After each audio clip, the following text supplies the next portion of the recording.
Bonjour à toutes et à tous. Donc je remercie l'Université permanente et Georges Farjas de cette invitation, qui bien sûr a eu lieu aussi par le truchement de mon ami Thierry. Donc je vais essayer de vous parler un petit peu de la fabrique des imposteurs aujourd'hui, pour essayer de vous dire d'abord que je croise, pour aller très vite, à la fois les dispositifs de civilisation des mœurs de notre société de la norme, notre société du contrôle, j'y reviendrai. C'est-à-dire en quoi, je ne vais pas dire qu'aujourd'hui il y a davantage d'imposteurs, n'est-ce pas, que dans les sociétés précédentes, on va en parler. Je dirais tout simplement que chaque société a un petit peu les imposteurs qu'elle mérite, puisque le propre des imposteurs, le propre de l'imposture, c'est d'être comme un martyr de la comédie sociale, c'est-à-dire de mettre en évidence les valeurs qui organisent à un moment donné le lien social, c'est-à-dire que les imposteurs sont de véritables éponges vivantes qui absorbent, si vous voulez, les valeurs qui organisent justement le drame social. Donc je ne vais pas soutenir, bien évidemment, la thèse selon laquelle, n'est-ce pas, il y aurait aujourd'hui davantage d'imposteurs, mais peut-être essayer de montrer comment, en insistant beaucoup sur aujourd'hui sur les normes, sur la manière dont on calibre les comportements, comment on favorise, on incite d'une certaine manière à des stratégies de masquage, des stratégies de camouflage qui ont à voir avec l'imposture. Donc, si vous voulez, un regard un peu croisé, qu'on peut dire à la fois d'une espèce d'anthropologie donc de nos sociétés, de la norme et du contrôle, et puis en même temps d'une clinique psychopathologique de ce que l'on sait un peu des menteurs, des fraudeurs, des imposteurs. Alors, essayez un peu de suivre, si vous voulez, ce fil. Alors, pour commencer, moi je ne vais pas vous projeter ni de graphique ni de PowerPoint. Je vais commencer classiquement par mon côté très universitaire, n'est-ce pas, de citations, et vous allez en avoir un certain nombre pour essayer de vous dire ensuite que finalement ce dont nous allons parler, c'est aussi de la conception de la valeur. Qu'est-ce que la valeur aujourd'hui? Mais alors, pour commencer par les citations, je commencerai par la citation d'un philosophe que j'aime beaucoup, qui est Jean-François Lyotard, n'est-ce pas, qui écrit « Dans un univers où le succès est de gagner du temps, penser n'a qu'un défaut, mais incorrigible, d'en faire perdre. » Donc, vous avez compris, aujourd'hui, n'est-ce pas, tous les dispositifs d'initiation sociale, tous les dispositifs d'éducation, de soins, de travail social, tous ces dispositifs ont pour objectif de vous éviter d'avoir à penser, de vous économiser en quelque sorte d'avoir à penser. Et avec, alors ça peut paraître évident, mais vous ne pouvez pas vous imaginer à quel point, c'est aussi la pratique clinique qui le met en évidence, à quel point penser n'est pas autant désiré que cela par les individus. Penser, comme décider d'ailleurs, ça mobilise de l'angoisse, ça mobilise l'angoisse de l'imprévu, ça mobilise l'angoisse de l'avenir, ça mobilise l'angoisse de la liberté, ça mobilise l'angoisse de la décision. Décider, c'est renoncer, et on n'aime pas renoncer, n'est-ce pas?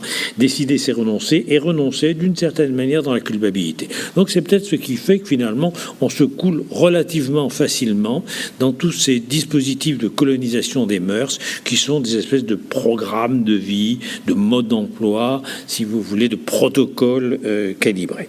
Alors, bon, je développerai tout à l'heure ce point, et ce d'autant plus d'ailleurs que on va dire qu'aujourd'hui, les discours de légitimation sociale, les discours dominants, pour aller vite, les discours qui font un peu la fabrique de l'opinion publique, qui font un petit peu la pensée du jour, ces discours sont de plus en plus passés d'un pilotage par des grands récits, donc, si vous voulez, mythiques, récits religieux, récits politiques.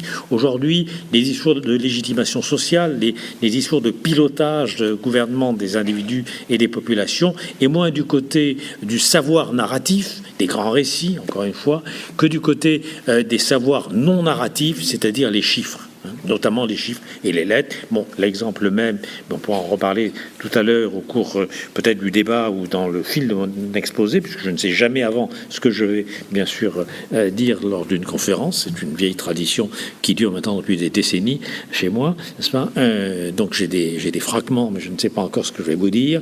Mais selon toute vraisemblance, je vous en parlerai, c'est à savoir que finalement les dispositifs d'évaluation, qu'il s'agisse de l'agence d'évaluation de la recherche, de l'enseignement supérieur, etc., qu'il s'agisse des agences d'évaluation de santé, qu'il s'agisse des agences d'évaluation de la qualité de la culture, ou des agences d'évaluation, encore une fois, de l'information, tous fonctionnent à peu près sur le modèle des agences de notation financière qui déterminent, pourrait-on dire, le crédit que l'on peut accorder à une entreprise, à une collectivité territoriale, à un pays, etc. Et dont j'essaierai de vous montrer au fur et à mesure que ça vient limiter une conception de la valeur. C'est que la valeur n'est plus que ce qui est soluble dans la pensée du droit et des affaires. C'est-à-dire, finalement, ce qui peut se mesurer, ce qui peut se financiariser, ce qui peut se monétariser, ou ce qui peut demeurer conforme à des procédures. Donc, vous verrez que c'est pas très éloigné de la question de l'imposture, et à mon avis, c'est un des dispositifs qui incite, si vous voulez, à l'imposture. Alors, je vous ai promis des citations, donc je vais quand même commencer par ces citations. Deuxième citation, c'est également une citation, si vous voulez, d'un philosophe, qui est Giorgio Agamben, qui dit « Le citoyen libre des sociétés démocratico-technologiques, les nôtres, est un être qui obéit sans cesse dans le geste même par lequel il donne un commandement. » Donc, vous allez dire à quel point nous sommes pris, n'est-ce pas, dans une chaîne de production des comportements, dans un système, encore une fois, qui nous assigne à des places qui sont des places fonctionnelles, des places instrumentales, et qui ne requièrent pas, c'est le lien par rapport à la citation précédente, qui ne requièrent pas d'avoir à penser, qui ne requièrent pas d'avoir même un état d'âme, n'est-ce pas? Et c'est le gros problème, d'ailleurs, de nos sociétés techniques, c'est que l'emprise de la technique est telle que la technique ne requiert pas de penser, elle n'exige pas, si vous voulez, de réfléchir, elle n'exige pas une réflexion morale, elle n'a pas d'état d'âme, n'est-ce pas? La technique, elle exige une exécution. Et donc, quel que soit le lieu où on se trouve, je dirais, dans le tissu social, on est pris dans cette assignation à accomplir une fonction, même une fonction de commandement, est déjà une fonction de servitude. Alors, la troisième citation, je vous en ai promis toute une série comme ça me prépare à mon topo. Une troisième citation, c'est celle de Camus, qui me paraît très importante, et je sais que vous travaillez dans le cadre de cette université permanente sur la question du récit, qui est une question qui me taraude énormément. Camus qui dit, notamment dans un livre qui s'appelle La Chute, que vous connaissez sans doute, n'est-ce pas, qui est un livre qui démasque, je dirais, les impostures ordinaires, puisque finalement, cet avocat parisien qui devient juge dans un bordel d'Amsterdam, n'est-ce pas, bien, cet avocat s'aperçoit que quelle que soit la posture qu'il peut avoir, il est toujours en train de jouer un rôle. Il est toujours en train de jouer un rôle. Et là, il y a quelque chose d'extrêmement important par rapport justement au drame social, c'est-à-dire, n'est-ce pas, finalement, tous coupables de jouer un rôle, de prendre la vertu comme le voile ou l'habit, d'être indifférent au monde, superficiel, sans participer vraiment au destin du monde. Et si vous réfléchissez, c'est ce que l'on demande aujourd'hui aux individus. On ne leur demande pas, encore une fois, une vertu, on ne leur demande pas, n'est-ce pas, un état d'âme, on ne leur demande pas, je dirais, d'être quelque chose, on leur demande de faire, point barre. Alors, c'est cette imposture ordinaire qui m'a le plus intéressé dans l'analyse de nos sociétés d'aujourd'hui. Cette imposture, dans La Chute de Camus, c'est le juge Clamence, coupable, qui ne préserve finalement, qui ne se sauve que par une chose, par un tableau qu'il a volé, qui est un tableau, si vous voulez, de Van Eyck, qui s'appelle Les Juges, et qu'il a confié au tenancier du bordel. Il n'y a que l'art, on y reviendra, il n'y a que l'art qui peut peut-être nous sauver, pourrait-on dire, de l'imposture.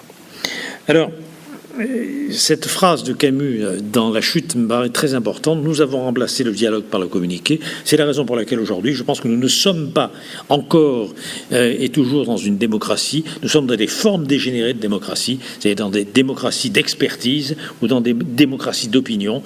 Des démocraties d'expertise, ça veut dire qu'on confie aux experts le soin de décider pour nous et voire n'est-ce pas, les politiques cherchent une légitimité du côté de l'expertise, dont, encore une fois, elle me paraît aussi frauduleuse, pourrait-on dire, que les prédictions de Nostradamus des agences de notation financière.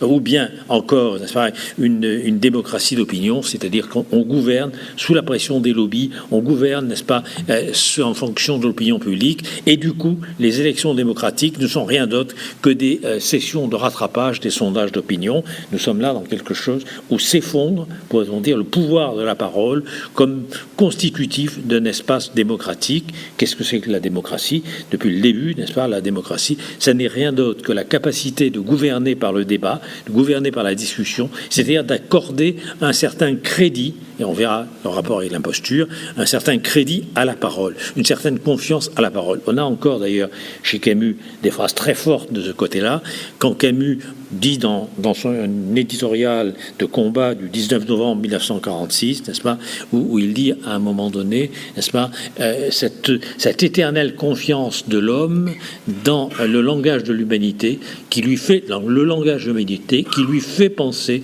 qu'il peut tirer de notre homme des relations humaines à partir du moment où il lui parle ce langage-là. Et la grande question qui se pose aujourd'hui d'ailleurs, c'est est-ce que nous utilisons toujours ce langage de l'humanité, ou bien est-ce que nous sommes dans un autre type de langage, n'est-ce pas, un langage de machine, un langage beaucoup plus configuré autour d'un ensemble de signaux interactifs. C'est une des questions qu'on pose. Bon, pour l'instant, je balance comme ça, et ensuite on va travailler, donc si vous voulez, point par point, les choses. Alors, il y a une autre phrase qui est d'un autre philosophe, vous y aurez droit cette fois, n'est-ce pas, qui s'appelle Georges Canguilhem.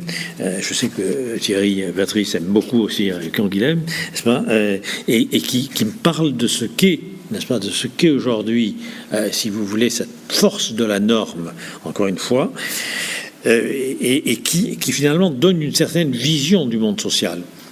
Canguilhem écrit: proposer pour les sociétés humaines, dans leur recherche de toujours plus d'organisation, le modèle de l'organisme, c'est au fond rêver d'un retour non pas même aux sociétés archaïques, mais aux sociétés animales. Donc en gros, davantage nous allons aujourd'hui vers une société de la norme, c'est une évidence, je vous donnerai tout à l'heure des exemples, davantage nous précipitons vers l'abîme d'une société normative et de contrôle, davantage nous nous rapprochons des sociétés animales. Et nous avons l'impression de nous perfectionner, si vous voulez, nous avons l'impression de nous améliorer, alors que nous sommes en train de dériver gaillardement vers cette conception animale où chaque individu n'est plus qu'une pièce détachée de l'espèce en vue d'une production collective.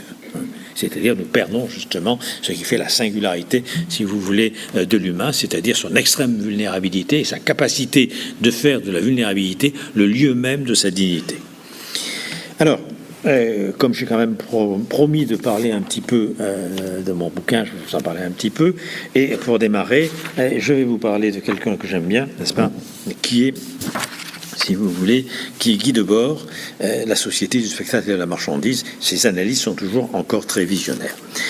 Guy Debord écrit: là où le monde réel se change en simple image, les images deviennent des êtres réels et les motivations d'un comportement hypnotique, le spectacle est le contraire du dialogue.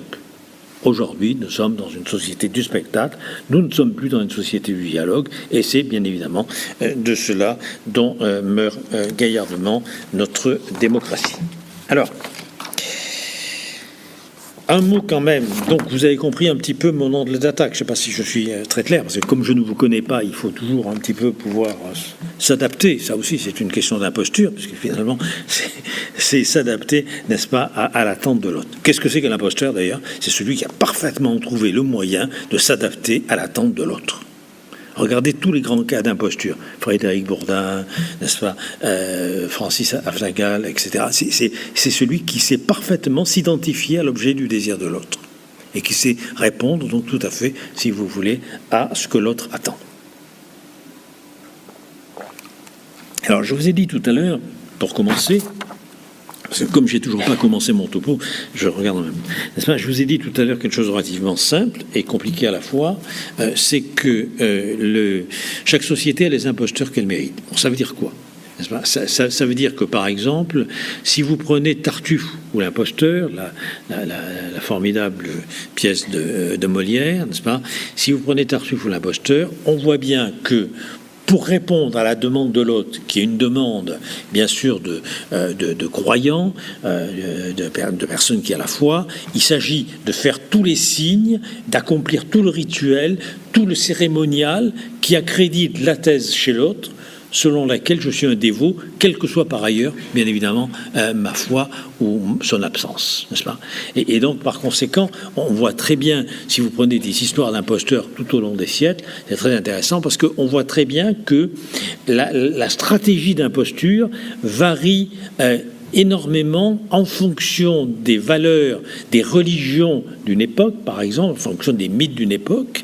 Et donc, si à cette époque-là, il s'agit de faire semblant d'avoir la foi, eh ben, ça va être à une autre époque de faire croire qu'on est le retour, la réincarnation de Jeanne d'Arc, n'est-ce pas?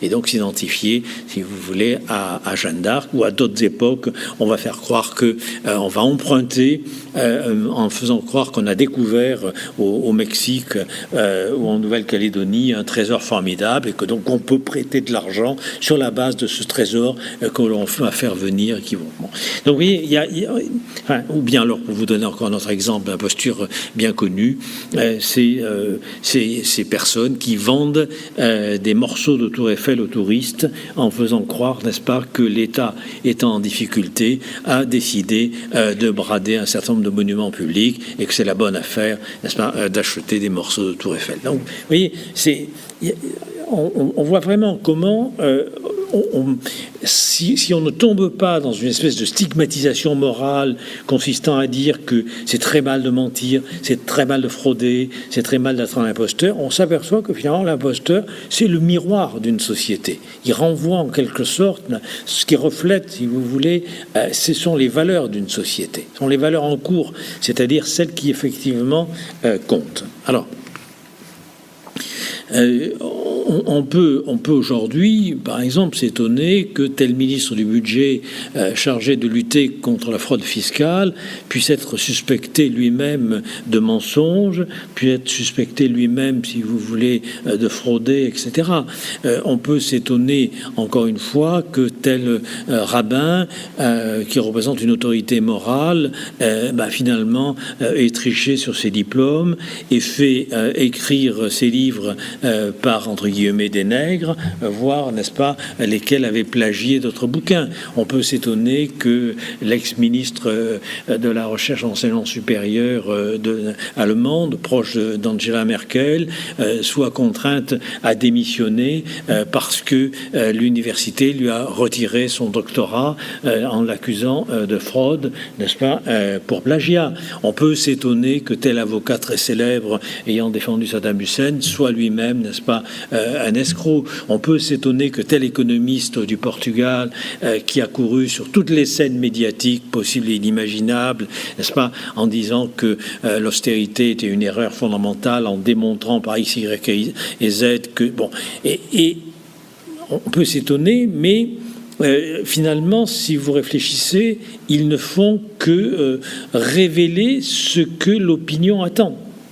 C'est-à-dire, ils ne font que répondre, n'est-ce pas, à une commande de service. Et vous voyez, c'est un peu, si j'ai un petit message à vous faire passer, c'est un petit peu ça, c'est essayer de vous montrer que cette imposture, n'est-ce pas, qui encore une fois peut prendre des formes très pathologiques, bien évidemment, cette imposture, elle n'est rien d'autre, d'une certaine manière, qu'un élément grossi de l'imposture ordinaire qui est de répondre à une commande sociale lorsque, justement, il ne vous est pas demandé de réfléchir, il ne vous est pas demandé de créer, il ne vous est pas demandé d'innover, il vous est demandé essentiellement de vous adapter. C'est-à-dire dans la société d'adaptation qui est la nôtre, finalement, l'imposteur, il est comme un poisson dans l'eau. Et si vous prenez telle interview de tel ex-ministre des Finances disant à quel point il est très malheureux d'avoir menti et au président de la République et d'avoir menti à ses collègues, etc., vous regardez ce que j'ai fait, vous regardez sa prestation et vous vous dites, ce mec, il est vraiment génial. C'est un très bon élève. C'est-à-dire qu'il sait parfaitement, vous ne le croyez pas davantage que quand il a juré qu'il n'avait pas le compte en Suisse, c'est pas le problème. Voyez, mais vous vous dites, il sait parfaitement accomplir la prestation rhétorique qui est attendue de lui. C'est-à-dire que, pour le dire autrement, ce qui compte, c'est pas le vrai. C'est pour ça que je vous ai cité Guy Debord. Ce qui compte, c'est pas le vrai. C'est un spectacle qui, finalement, donne du crédit à quelqu'un qui ne le mérite pas par ses actes ou par sa vertu, mais simplement par la performance qu'il accomplit. Alors, si vous réfléchissez, je pourrais vous donner des exemples cliniques tout à l'heure de cas pathologiques, mais si vous réfléchissez, c'est quand même notre modèle éducatif. C'est quand même notre modèle de socialisation. N'est-ce pas ? C'est-à-dire, en gros, la capacité d'accomplir des actes, n'est-ce pas, qui répondent à une commande sociale ou une commande technique, à une commande cognitive. Et ça, c'est un point très important. Dans le champ qui est le mien, si vous voulez, pendant très longtemps, on peut dire que ce que la psychanalyse a pu apporter, elle n'a pas toujours apporté le meilleur, c'est notre problème, mais ce que la psychanalyse a pu apporter, n'est-ce pas, c'est quand même cette idée que ce qui était important, ça n'était pas ce que faisait quelqu'un, mais ce qu'il était dans ce qu'il faisait. C'est-à-dire, ça, si on emploie un gros mot, n'est-ce pas, sa présence ontologique, si vous voulez, dans ses comportements. Bon, en gros, vous pouviez recevoir un patient qui vous paraissait fou comme un lapin, il n'était pas pour autant psychotique au sens psychiatrique ou psychanalytique du terme, n'est-ce pas ? Il avait des symptômes qui étaient très, très, très exubérants, mais bon, c'est ça. Ces symptômes étaient une espèce d'expression, de blessure de mémoire, de souffrance de son histoire. Bon, ça faisait du tumulte, du tapage. C'était un tapage symptomatique, mais pour autant, structurellement, n'est-ce pas, on ne pouvait pas le considérer dans sa position subjective comme fou. Je schématise, parce que comme je ne vous connais pas, je schématise, n'est-ce pas, bon, ce que je veux dire. Par contre, vous receviez tel patient qui avait quelques petits problèmes, il venait comme ça, il paraissait à peu près normal, et dans le travail que vous pouviez faire avec lui, vous vous aperceviez que ce type parfaitement adapté, qui paraissait un peu obsessionnel, un peu méticuleux, n'est-ce pas, bon, un petit peu désaffecté, un petit peu instrumental, un petit peu métallique dans le contact, lui, psychiquement, il est fou.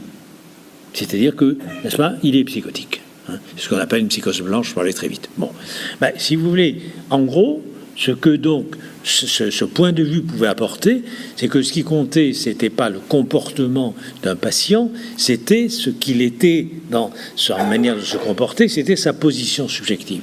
C'est un point très important. Dans notre société, c'est pas, je vous donnerai d'autres exemples tout à l'heure, mais dans notre société, c'est pas ça qui est évalué. Ce qui est évalué, c'est pas, encore une fois, la vertu, c'est pas encore une fois la présence de l'être dans ce qu'il fait. Ce qui compte, la seule chose qui compte, c'est la manière dont il se comporte et comment on peut mesurer ce qu'il se comporte, comment on peut l'évaluer en quantité.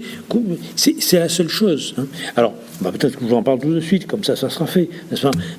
Ça, c'est une certaine conception de l'évaluation. C'est-à-dire que les nouvelles formes sociales de l'évaluation, j'ai parlé tout à l'heure des agences de notation financière, n'est-ce pas, fonctionnent de la même manière. Comme vous le savez, les agences de notation financière n'ont jamais prévu les crises. Ni en 1929, où avant le jeudi noir, les titres étaient au plus haut, ni en 1996-97, ni en 2000, ni en 2007, ni en 2008, jamais les agences de notation financière n'ont eu la capacité de prédire objectivement une crise qui allait émerger, et elles se sont chaque fois plantées. Et la manière même dont elles établissent, n'est-ce pas, le crédit que l'on peut accorder, si vous voulez, à un État, ou à une entreprise, ou à une collectivité, la manière dont elles établissent cela, c'est quoi ? C'est en gros un accord d'experts mélangeant des critères extrêmement hétéroclites, à la fois quantitatifs,